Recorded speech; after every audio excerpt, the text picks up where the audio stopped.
This is our very first episode of our weekly travel update vlogs. So, yeah, thank you. And if you're watching this, you are amazing. Thank you so much. Well, let's get right into it.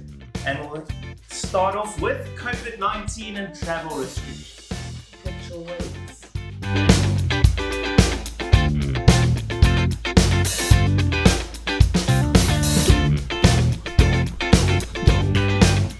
Moving on to our travel bans at the moment, that's going on with South Africa. Namibia and Mauritius are open to travelers, as well as most of Europe. And most recently, Italy has just opened up their borders, which is very nice indeed. The UK, USA, all open to South African passport holders as long as you are vaccinated and you have a negative COVID test. That applies for any international travel. The Netherlands has moderate restrictions in place, which means that you will have to probably quarantine if you go in there, so just bear that in mind. Belgium and Portugal have strict restrictions. Their bans are still in place. It's maybe not planned to go to those areas for now? No, let's wait a little bit, I agree. A big issue for South Africans at the moment is waiting for visa applications. The major embassies are fully loaded with visa applications, really overwhelmed, and it doesn't help that they're on minimal staff due to COVID as well. We also received a travel notice about Emirates and that they are still not flying out of South Africa. They won't be flying at least till the 1st of February. I'm not missing the Emirates flights chickpea salad, so it's okay. On to some tourism headlines now. On the 15th of January, which was last week Saturday, there was an underwater volcano just 65 kilometers north of the capital of Tonga, and that erupted, causing some crazy tsunamis to hit the region. Do you want to say something? An underwater volcano? Yeah, volcanoes are underwater. That can happen, yeah. That's how islands are formed. Well, there's lava and stuff, but it's just underwater. Causing devastating damage around those islands in that region. Linda, would you mind showing us on that map where Tonga is roundabout?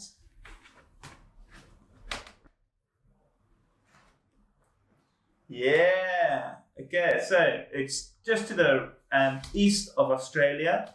It's between Fiji and Samoa. Anyway, that's the South Pacific Ocean. And out of that tsunami, there was an incredible story of a man whose house was hit by the waves. Him and his family were stranded, and he got washed away. The father of the family got washed away by the waves and the current and got washed into the ocean, and he ended up floating and swimming between the islands till eventually, 24 hours later, he arrived at the capital and was able to alert people and tell them this is what's going on. The people in those remote islands were really stranded, and they're off the grid. Was he floating for 24 hours? So from the time that he sort of got washed away from his house till he ended up in the mainland at the capital of Tonga, one of those islands, was 24 hours. I'm just thinking sharks. Only today, being Thursday afternoon when we're recording this, they've restored some telephone lines to those islands, and they've also just received the first humanitarian relief packages from New Zealand. I also read an article about New Zealand sending 2 ships to go out there as well, and the ships have those desalination facilities on board, so that'll provide them with some fresh water. Oh. Why did you laugh? I was like, yeah, like I know desalination something. Desalination plant is the machines that can convert seawater, which is salty, into fresh drinking water, which is not salty. That's useful, thank you. It desalinates the water. What's that in Afrikaans?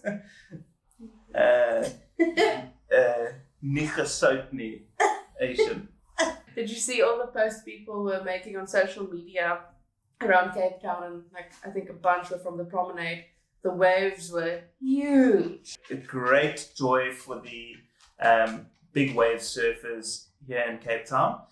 They were out in full force. I saw some cool footage of them getting towed into some huge waves I think there was at Sunset Beach, if I'm not mistaken.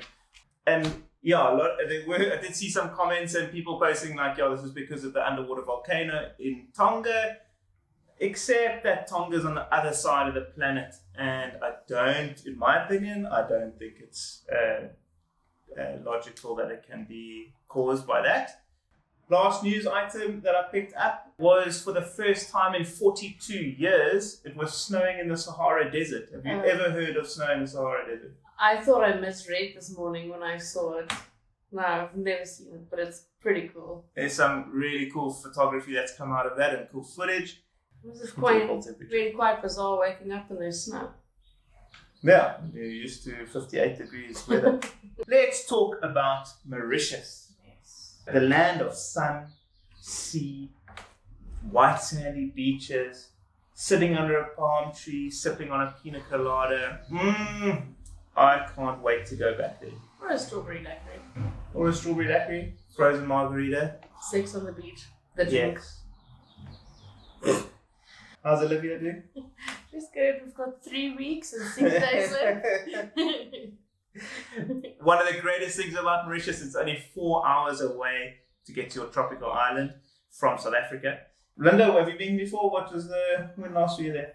June. Yeah, I've been there at the end of December 2019 and the beginning of Jan 2020. First 3 days were absolutely brilliant. The weather was great, swimming, went on those boat cruises, snorkeling for the first time in my life, and I'm terrified of the ocean.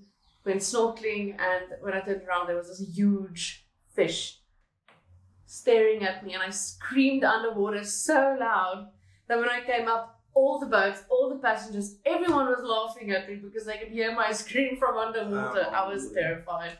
I don't think I went back into the beach, which is okay because then the weather turned and we weren't allowed to leave our rooms for 3 days. You were there in December? Over December, January? Yeah, in December, beginning January. So one of the things about Mauritius is their high season runs from December to April, and that's their summer season, but they have hot, wet summers, so that's a lot of cyclones and things are known to come through in that period. And then they have temperatures get up to around mid-30s, I think, 30s, around that period, but super humid. In their winter season, running from April to December-ish, April to November, it's much cooler, so probably mid-20s, early 20s Celsius, but much drier, which is quite cool. Oh, well, I mean, on that note, we do have some amazing Mauritius deals at the moment. You can save up to 40% when you book with us. But, just saying. Nice. There's caves to explore, there's waterfalls to find. That does sound beautiful, but lying on the beach drinking a drink also sounds amazing right now. Best thing about traveling to Mauritius for South Africans, you don't need a visa. Just jump on a plane, have that negative PCR test, have your vaccination card, get on that plane, land in Mauritius, and sip on a pina colada. Not like you've ever had to worry about a visa. Well, let's stay on the Mauritian theme. So what are some travel tips that you have for people traveling to Mauritius? I mean, witnessing this when I was there, you're going to an island. There is island time, so relax, breathe. Don't expect a drink within 10 minutes. Just the more impatient you get, the longer the service is going to take. My advice would be to take plug adapters. So they have the normal 2-prong plugs with those round connections, but most normal 2-prong plugs from South Africa work there. And they have those British 3-prong things, those flat. We have round holes, they have the flat holes. Why is it running? Anyway, get yourself a travel adapter when you're at the airport and you can use that. Yeah, it's the 3-prong as opposed to 2-prong.